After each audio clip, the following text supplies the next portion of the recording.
All right, guys, Caleb Williams and the Bears offense are starting to click these past couple of weeks. We're going to talk about that coming up here on Chicago Bears Now, plus a couple of other storylines. I am Harrison Graham. It is Victory Monday. Doesn't get much better. If you're fired up, if you're excited about Caleb Williams and how this team is playing right now, hit that like button. I'm big on setting records. Channel record on a video that's not a live show, 3,600 likes. It was a show to fire Matt Nagy. Can we top that today? Like this video if you want to make it happen.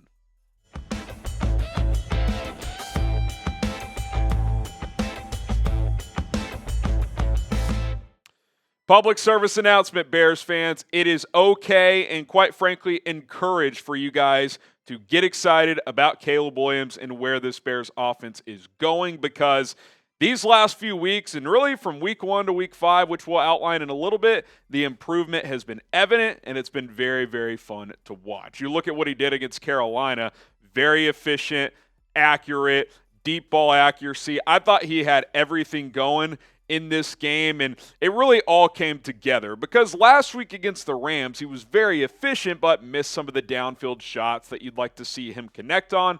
This was pretty clearly his best game. I don't think there's any question about that, and that should get you pretty excited because, yes, it's Carolina. They're not very good, but they've played better the last couple weeks, and what you want to see out of your quarterback is continuing to improve week by week. I thought in this game in particular, the full arsenal was on display. The deep ball accuracy, which had been the one thing that had been, let's be honest, not very good through the first month of the year, that was there. The elite pocket awareness, really, since week 2 has been there. Like early on, he was a little jittery, like, early NFL starts. It's some nerves probably in there. You're seeing the pocket awareness and feel and understanding where the pressure's coming from. Only got sacked one time. Connection with DJ Moore, that is starting to grow. We'll talk about DJ later in the show as well. Good decision making. Even the first throw that could have been picked, it was just a bad throw. Beyond that, he never really put the ball in harm's way. And timely scrambles. And that was the thing coming out of USC. Like, this was not going to be Justin Fields as a runner, but he is more than capable of extending drives with his feet. And he did that a couple of times in this game as well. And I would just ask you guys, trust your eyes. My good friend Marshall Green always talks about this from watching quarterbacks. Trust your eyes. You watch Caleb Williams now compared to week 1, different player. Like, he's gotten a lot better in a short amount of time. The confidence is growing with Caleb Williams, and that should get you really excited moving forward. We're only 5 starts in. He's only scratching the surface of what he could be as a player. We've all been starving for this, and you just feel like it's going to be different with this guy compared to the last few that have rolled through here in Chicago. And I don't know about you guys. I finished that game yesterday watching it. I'm like, can the Bears play again tomorrow? Like, I want to watch more. Like, it's fun to watch, and that's rare territory when you watch the Bears play football, because you're not seeing exciting offenses over the years, that's for sure. How confident are you in Caleb Williams? Scale of 0 to 10. This is going to be the pinned comment on today's video. 0 being not at all, which I don't know how that could be the answer. 10 being very. That number's growing for me. I got to be at about an 8 right now. Pinned comment, YouTube ad break. Go ahead and scroll on down and answer from a scale of 0 to 10. You look at the week-by-week progression from Caleb, right? And sure, technically from a passer rating standpoint, it slightly dipped from week 1 to week 2. But again, trust your eyes. Anybody that watched him play in week 1 and watched him play in week 2 against the Texans, he had clearly taken steps. And remember, he got sacked 7 times in that game. The O-line got abused, and he hung in there and made some plays. Week 3, they asked him to throw 50-plus times. He keeps them in it. Couple of mistakes, sure, but clearly took a step there. The next week, and this is when I think Shane Waldron started to really get comfortable with what he wants to do with this offense.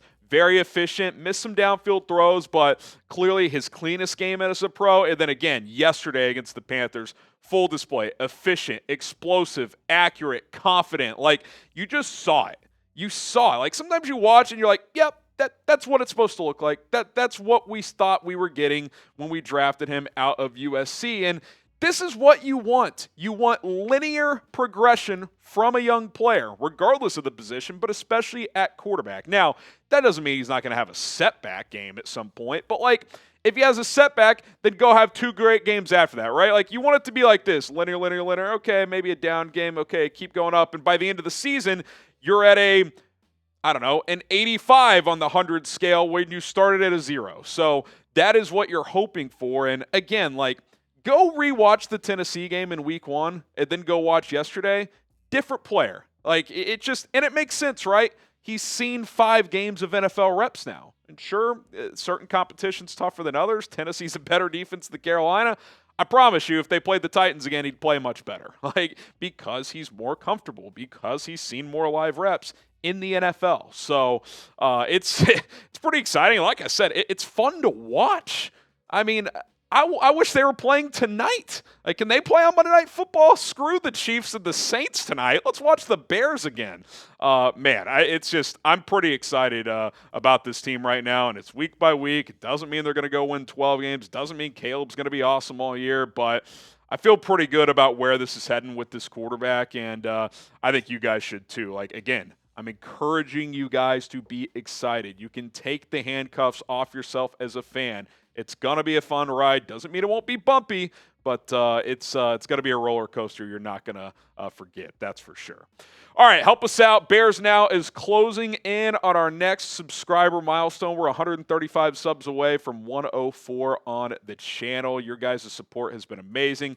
Share this channel with a friend. Share this video with a friend. Let's get more Bears fans in here and join us on this ride because I think it's going to be a fun one here in 2024.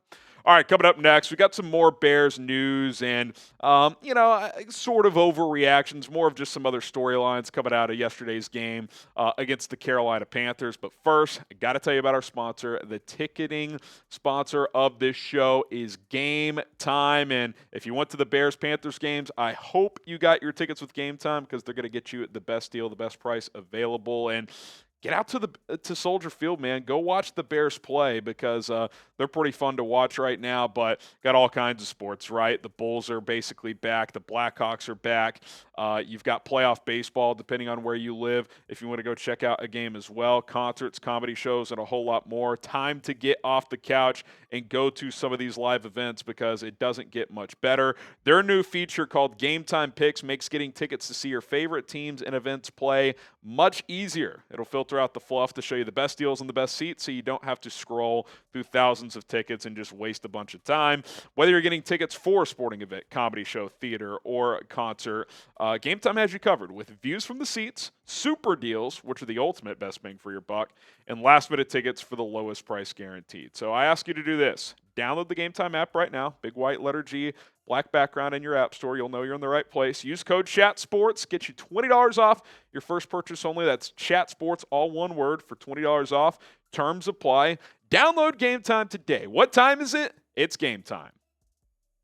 All right, we got to talk about Teven Jenkins. Left the game for a second straight week with an injury, this time with an ankle injury. And I don't know. It feels like we're nearing the end of the road with Tevin in Chicago. And it's unfortunate, and he's a good player. And I thought he actually was having one of his better games this year yesterday. It probably was his best game. He was graded out the best in the snaps he got before he exited. But he started off the year not great. Now he's left the last 2 games with injury. 2 different injuries, by the way. Ankle yesterday, ribs last week. We know he's got back and neck issues. He's on a contract year. Then I watch 2 weeks in a row, by the way, after he leaves, the O-line doesn't skip a beat. Bill Murray, who credit the Bears going Bill Murray and not doing the shuffling where Pryor goes to left guard and Davis comes in at right guard. Bill Murray comes in, and we might do a full video on this guy, so stay tuned, and was awesome. Like, the naked eye, I felt like there were no bad plays from him, and then it graded out that way. He basically had no mistakes. We'll talk about him. But this finishing group yesterday played pretty well. And by the way, Matt Pryor, 60.5. These are PFF grades, by the way. Credit to them. He was dinged about 10 points because he had a couple of penalties. And apparently, like, even that personal foul punch to get ejected dings him somehow. It's like, the game's over. I don't see how that affects his grade. He was pretty good yesterday, and that was the lowest grade. This finishing 5 was pretty stout. Coleman Shelton had his best game yesterday. And the thing with Tevin is, it's just the same story, guys. He can't stay healthy. Like, that's why they didn't extend him before the year. Hey, Tevin, Go out, have a healthy season. If you play well, we'll probably keep you. Well, he's left 2 of 5 games, and in the 3 full games he's played, I feel like he's taken a minor step back. Now, again, I thought yesterday he was playing better. He's still a good player. He's a starter. But when you combine that with you can't trust him to stay healthy, it's just hard to envision a scenario where he's getting a notable contract and here beyond this year, especially when Bill Murray, yes, Bill Murray comes in and is just very good. I don't know if it's sustainable, 37 snaps. I mean, can he do this over a course of a season? But no pressures, hits, hurries allowed, no penalties, graded out excellent.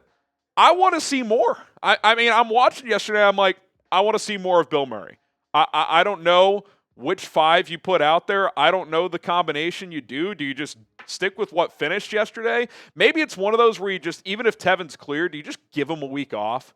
Make him inactive and just see how this group plays with Pryor and Murray at guard, because I'm pretty intrigued after what I saw yesterday. Against Carolina, I get it, which is why let's see it another game, against a better team in Jacksonville, who at least has a couple real pass rushers. But I want to see more. I thought Bill Murray played with physicality, was violent, and looked like one of your better guards through 5 weeks in the season. So I want to ask you, because I think this is tricky right now. If everyone is healthy, we don't know that. We don't know what Tevin's status is, whatever. Who are your 2 starting guards? Is it Tevin and Pryor still? Is it Bill Murray and Pryor? Is it Tevin and Bill Murray? What if you put Bill Murray at right guard or Tevin back at right guard and Bill Murray at left guard if you think they're better than Pryor? I don't know. I think this is a tough call, and it's a good problem to have. I get that, but I watched Bill Murray yesterday. I'm like, it'd be one thing if it was one drive. It's almost 40 snaps, and there are basically no blemishes. I want to see more. All right, let's talk DJ Moore, then we'll get out of here. Breakout game for this season, obviously not for his career. He's had an excellent career, but easily the best game he's had with Caleb Williams yet. 105 yards on 5 catches, and he had a bad drop late, which he acknowledged after the game, so it really could have been a special game. That would have been at least a 20-yarder, and if he makes a guy miss, I mean, there's a small chance he takes that 40, 50 yards to the house for a touchdown. So a really good day. Was very close to being a special day. And I just think this was much needed for DJ, for Caleb, for Bears fans. I mean, some of the discourse this week around DJ, his body language, which I can't remember who did this. It might have been Chris Emma. I'm not sure. Tweeted this out. After his first touchdown, he's sitting alone on the bench. Maybe that's just what he does. He gets in his own element on the sideline. He's kind of in Zen mode over there. We got to stop overreacting to some of this stuff. DJ's been nothing but a high character guy since he's been here, but it's nice to calm the waters a little bit and have these two guys connect a few times for a big day. So much needed for everyone involved, and now it's about building on it, right? They talked about it all week. Let's get on the same page. We haven't been on the same page. Well, they were on the same page yesterday, outside of a drop, which is not a chemistry issue. It looked really good, and he looked like your true number 1 receiver. So that's what you paid him for. That's what you're hoping for, and that was very, very good to see. All right, we're getting out of here. We got our live show here at about 5.5 hours, so lock us in, subscribe, and turn on notifications. And again, like this video. Can we set a channel record in likes? Hit that thumbs up icon. We'll see you guys in a few hours. Peace.